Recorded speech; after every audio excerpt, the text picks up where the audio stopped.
जी business पर आपका स्वागत है। आप देख रहे हैं पावर ब्रेकफास्ट। आपके साथ में हूं Mansi Dave.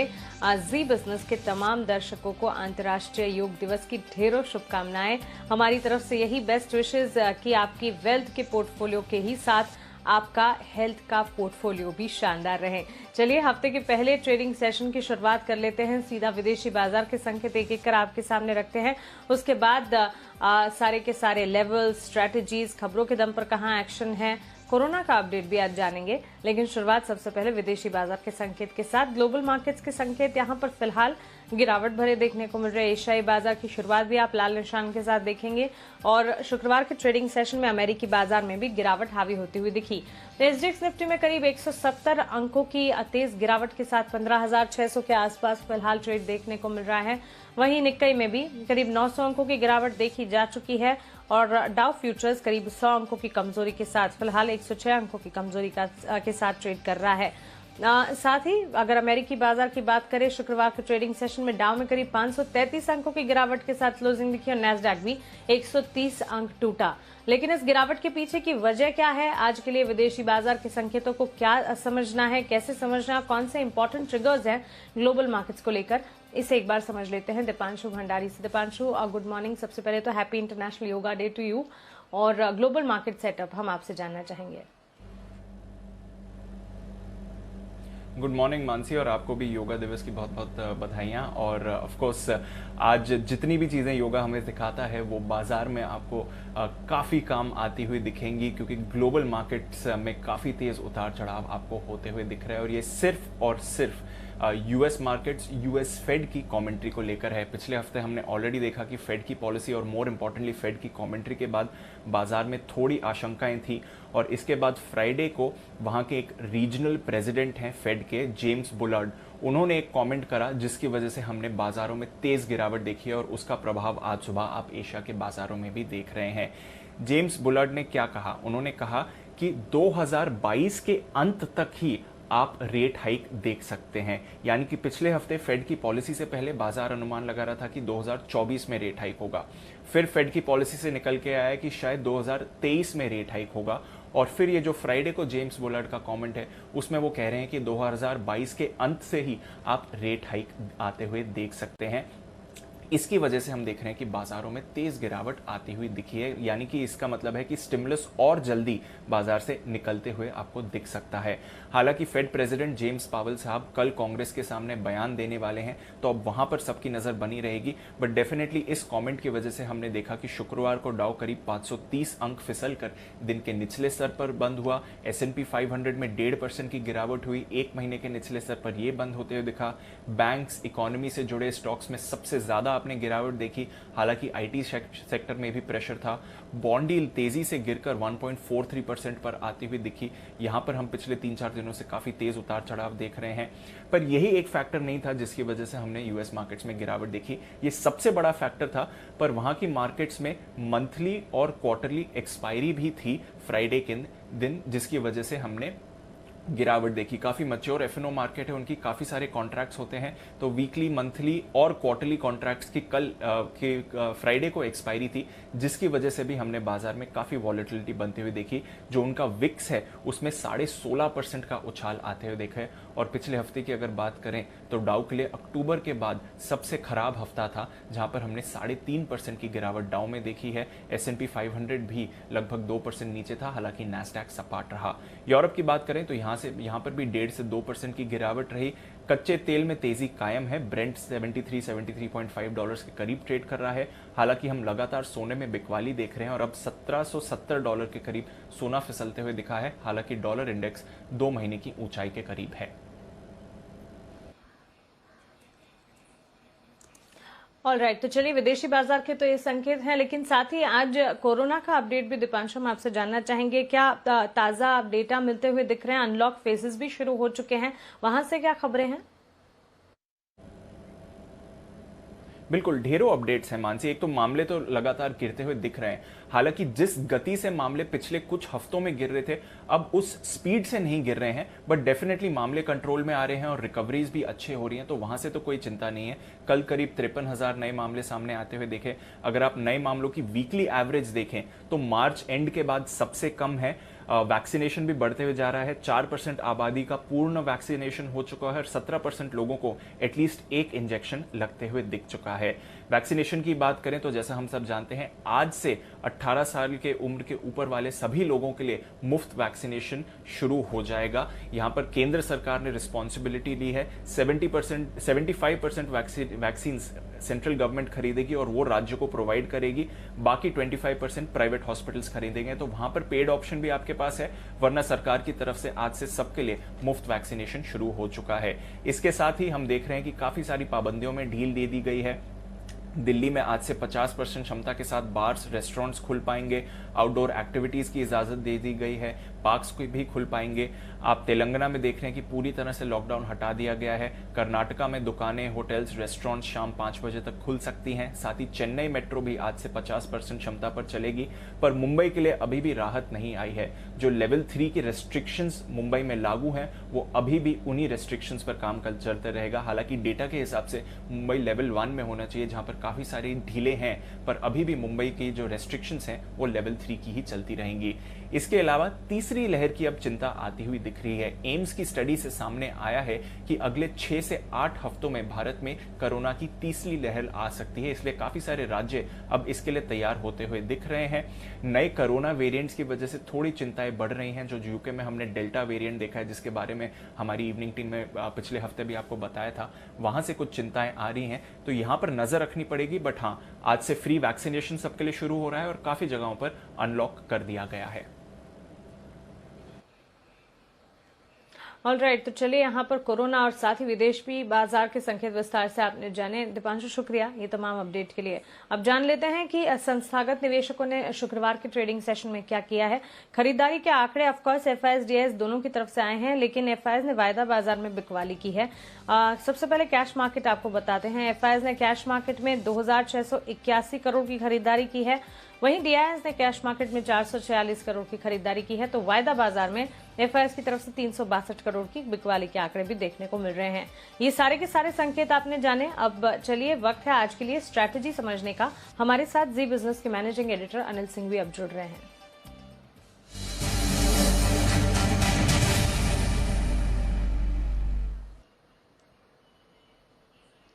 Anil sir, good morning. सबसे पहले तो happy international yoga day to you. और सारे के सारे व्यूअर्स काफी ज्यादा एक्साइटेड है। हर बार आप योगा को लेकर, अपनी फिटनेस को लेकर कुछ ना कुछ हमें जरूर बताते हैं, तो इस बार भी आप क्या कुछ बताएंगे, ये जानने के लिए हम काफी ज्यादा उत्सुक है। और साथ ही ग्लोबल मार्केट्स के सेटअप को देखते हुए, एफआईएस डीआईएस का एक्शन समझते हुए आज के लिए स्ट्रैटेजी क्या होनी चाहिए, ये भी जाननी है। Good morning Mansi. बिल्कुल, आपको और हमारे सारे दर्शकों को अंतर्राष्ट्रीय योग दिवस की बहुत बहुत शुभकामनाएं। उम्मीद करते हैं कि योग से आपका, हमारा सबका जीवन स्वस्थ और प्रसन्न रहे।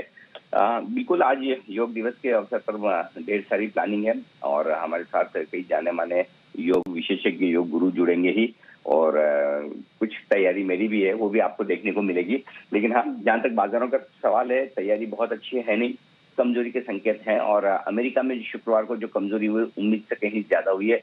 500 पॉइंट डाउन लुढ़क जाएगा, ऐसी आशंका बिल्कुल भी नहीं थी। तो अमेरिकी बाजारों की कमजोरी का असर भारतीय बाजारों पर डेफिनेटली पड़ेगा। एक गैप से नीचे हम खुलने की तैयारी में है।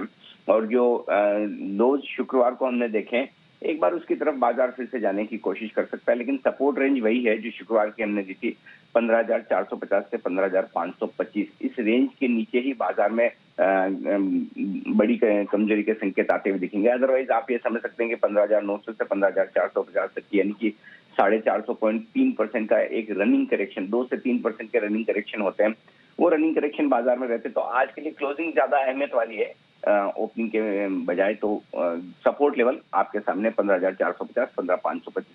ऊपरी स्तरों पर 15,700 से 15,775 रुकावट की रेंज है, जहां प्रॉफिट बुकिंग आती हुई दिखेगी। और एक बार फिर से हम 15,800 के ऊपर बंद होंगे तो फिर बाजार में मजबूती के संकेत आते हुए दिखेंगे। जहां तक बैंक निफ्टी का सवाल है, 33,700, 33,900 के आसपास की जो रेंज है, वो आपके लिए सपोर्ट के तौर पर काम करेगी। और ऊपर की तरफ 34,700 से 34,900 की रेंज है, वहां पर आपको रुकावट के संकेत आते हुए दिखेंगे। तो इन लेवल्स पर, इन रेंज पर रखनी है नजर।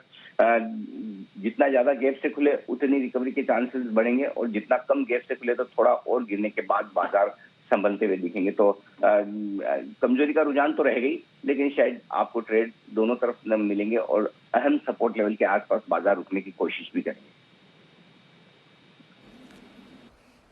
बिल्कुल अनिल सर, शुक्रिया ये ट्रेडिंग रेंज हमें बताने के लिए। तो चलिए यहाँ पर पहली स्ट्रैटेजी आपके सामने है 15,700 से 15,775। जैसे निफ्टी के लिए ऊपरी जोन के हिसाब से मानकर चले 15,450 से 15,525 ये निफ्टी के लिए मजबूत सपोर्ट होंगे। बैंक निफ्टी 33,700 से 33,900 ये मजबूत सपोर्ट का काम करेंगे। और साथ ही बैंक निफ्टी की ऊपरी रेंज की अगर बात करें 34,700 से 34,900 इस दायरे को ध्यान में रखिएगा। बैंक निफ्टी के लिए ये ऊपरी रेंज का काम करेंगी। खबरों वाले शेयर्स अब वरुण से जान लेते हैं। Varun, happy international yoga day to you. बताएं खबरों के चलते कहां पर एक्शन दिखेगा? आपको भी अंतर्राष्ट्रीय योगा दिवस की शुभकामनाएं और हमारे सारे व्यूअर्स को भी अंतर्राष्ट्रीय योगा दिवस की शुभकामनाएं। सबसे पहले स्टॉक्स न्यूज की बात करें तो सबसे पहले ट्रिगर्स की बात करते हैं। यहाँ पे आज जो नतीजे आने वाले हैं एफएनओ में वो है इन्फो एज के। सेंसेक्स BSE 30 में जो बदलाव होने वाले हैं उसमें टाटा स्टील आज से शामिल हो जाएगा। ONGC बाहर होने वाला है। इसके अलावा काफ़ी सारे और बदलाव होंगे। वही Tier 1 कैपिटल जुटाने के लिए SBI की बोर्ड की बैठक है, तो यहाँ आपकी नजर होनी चाहिए। एक्स डिविडेंड होंगे कुछ स्टॉक्स, इन्फो एज और सुप्रीम इंडस्ट्रीज। इन्फो एज में 8 रुपये प्रति शेयर का डिविडेंड, सुप्रीम इंडस्ट्रीज में 70 रुपये प्रति शेयर का डिविडेंड। तो यहाँ पे आपको एडजस्टमेंट देखने मिलेगा। IPO का अपडेट दे देता हूँ। डोडला डेयरी 45.61 टाइम्स भरा है और Krishna institute of medical sciences 3.86 times भरा है ये IPO। नतीजे NTPC क्या है, अनुमान से कमजोर है। रेवेन्यूज में करीब 2% की गिरावट हुई और मार्जिन गिरे हैं कंपनी के 26.85% से गिर के 24.5% पे आए हैं, जबकि हमारा अनुमान मार्जिन बढ़ने का था। और कंपनी का जो मुनाफा है वो 4479 करोड़ पे आया है। यहाँ कंपनी को टैक्स राइट बैक मिला है, उसके चलते कंपनी का मुनाफा बढ़ा है। इसके अलावा टिमकेन इंडिया, यहाँ नतीजे ठीक ठाक है, थोड़े बहुत मिक्स है क्योंकि सेल्स बढ़ी है 17%, लेकिन मार्जिन जो है उसमें कहीं ना कहीं थोड़ी बहुत कमी आई है, 23% से गिर के 18.2%। और कंपनी का मुनाफा जो है वो भी 13% गिरा है, यानी कि रेवेन्यूज बढ़े हैं लेकिन ऑपरेशनली वीक है। PNB हाउसिंग पे नजर रखिए क्योंकि काला ग्रुप की प्रेफरेंशियल अलॉटमेंट मामले पे सेबी ने PNB हाउसिंग को चिट्ठी लिखी है और कहा है कि बिना इंडिपेंडेंट वैल्यूएशन किए हुए जो वैल्यू निकाली है PNB हाउसिंग की वो निकालना गलत है और इसके लिए कहीं ना कहीं ये मामला जो है खटाई में पड़ सकता है। हालांकि कंपनी की तरफ से सफाई आई है कि जितनी प्रक्रिया थी उस सबको फॉलो किया गया है। HDFC लिमिटेड, यहाँ पे HDFC अर्गो में 4.99% हिस्सा जो है HDFC बैंक को बेचने के लिए बोर्ड की मंजूरी मिल चुकी है। 1910 करोड़ में ये हिस्सा बेचा जाएगा। सेंट्रम कैपिटल जी बिजनेस की खबर पे एक बार फिर मोहर लगी है। PMC बैंक के ग्राहकों के लिए अच्छी खबर है कि सेंट्रम और भारत पे की जो बोली थी उसको RBI ने मंजूरी दे दी है और फिलहाल इसे as a small finance bank जो है वो ऑपरेट करने की मंजूरी मिली है। तो ये एक अच्छी खबर है PMC बैंक के लिए। साथ साथ सेंट्रम कैपिटल पे भी नजर रखिएगा। बड़ी डील्स, SBI कार्ड आपको याद होगा पिछले ट्रेडिंग सेशन में काफी सारी बड़ी डील्स हुई थी। CA रोवर होल्डिंग ने करीब 4.8 लाख शेयर्स 8 करोड़ शेयर्स बेचे थे। तो मॉर्गन स्टैनली ने यहाँ पे 54 लाख शेयर्स खरीदे हैं 1002 के भाव पे। और कैंप्स यहाँ पे वैंगार्ड इमर्जिंग मार्केट फंड ने 3.48 लाख शेयर्स खरीद रहे हैं 2781.8 रुपीज प्रति शेयर के भाव पे यह सौदा हुआ है। ओके वरुण, शुक्रिया ये खबरों वाले शेयर्स हमें बताने के लिए। जी बिजनेस के खास शो बाजार आज और कल में HDFC सिक्योरिटीज के VK शर्मा ने ऑप्शन की दमदार रणनीति सुझाई है, चलिए वो देख लेते हैं। एक तो भारत फोर्ज और सन फार्मा दोनों ही करीब करीब एक्सपोर्ट्स पर डिपेंडेंट हैं। हालांकि फंडामेंटल नहीं, ये सिर्फ टेक्निकल और डेरिवेटिव बेस्ड रिकमेंडेशन है। तो जून महीने की 740 की कॉल 7 रुपए पे जो क्लोजिंग है वहाँ पे ली जा सकती है। स्टॉप लॉस रहेगा 4 रुपए का, टारगेट आपका रहेगा 12 रुपए। दूसरा जो स्टॉक है सन फार्मा, जून 670 की कॉल ली जा सकती है। 7.45 पे क्लोजिंग की, आप वहाँ पे या थोड़ा नीचे लें, स्टॉप लॉस रखें 4 रुपए का, टारगेट आपका रहेगा 12 रुपए। चलिए क्विकली आपको आज के लिए ट्रेडिंग कॉल्स और मार्केट एक्सपर्ट और कमोडिटी एक्सपर्ट की रिकमेंडेशन बताते हैं। ब्रिटानिया पर ट्रेडिंग कॉल है, चॉइस ब्रोकिंग की तरफ से खरीदारी की राय। 3730 के टारगेट्स को मानकर चलें, 3670 का स्टॉप लॉस लगाएं। इंडसइंड बैंक पर आनंद राठी बुलिश है, 1035 के टारगेट्स देखने को मिल सकते हैं। खरीदारी अगर करते हैं 975 का यहाँ स्टॉप लॉस लगाइएगा। नीलेश जैन जो कि सेंट्रम ब्रोकिंग से, उनसे बातचीत की हमने, मार्केट पर उनके रिकमेंडेशंस जाने। एक तो निफ्टी में खरीदारी की राय उन्होंने दी है, रेंज 15,550 से 15,600 की दे रहे हैं। स्टॉप लॉस जो है ये 15,500 का, टारगेट 15,800 तक के जाते हुए दिख सकते हैं। खरीदारी नीलेश की तरफ से इंडेक्स में। स्टॉक स्पेसिफिक डिक्सन टेक्नोलॉजीज 4,550 के टारगेट्स को मानकर चलें, 4,350 के स्टॉप लॉस के साथ खरीदारी करनी चाहिए। और आरबीएल बैंक में नीलेश की राय बिकवाली की है, 195 के टारगेट्स देखने को मिलेंगे, 211 का स्टॉप लॉस लगाइएगा। कमोडिटी मार्केट्स के लिए हमने बात की मोतीलाल ओसवाल कमोडिटीज से, अमित सजेजा से। यहाँ पर गोल्ड और सिल्वर दोनों पर बिकवाली की राय दे रहे हैं। गोल्ड पर बिकवाली 46,600 के टारगेट्स को मानकर चलें, 47,250 का स्टॉप लॉस। सिल्वर में बिकवाली 67,000 के टारगेट्स के लिए 68,700 का एक स्टॉप लॉस लगाइएगा। और कच्चे तेल की चाल को देखते हुए खरीदारी का मन बनाया जा सकता है, 5,350 के टारगेट्स मानकर चलें, 5,220 का एक स्टॉप लॉस यहाँ पर आप लगाइएगा। चलिए इसी के साथ फिलहाल पावर ब्रेकफास्ट को हम यही समेट रहे हैं।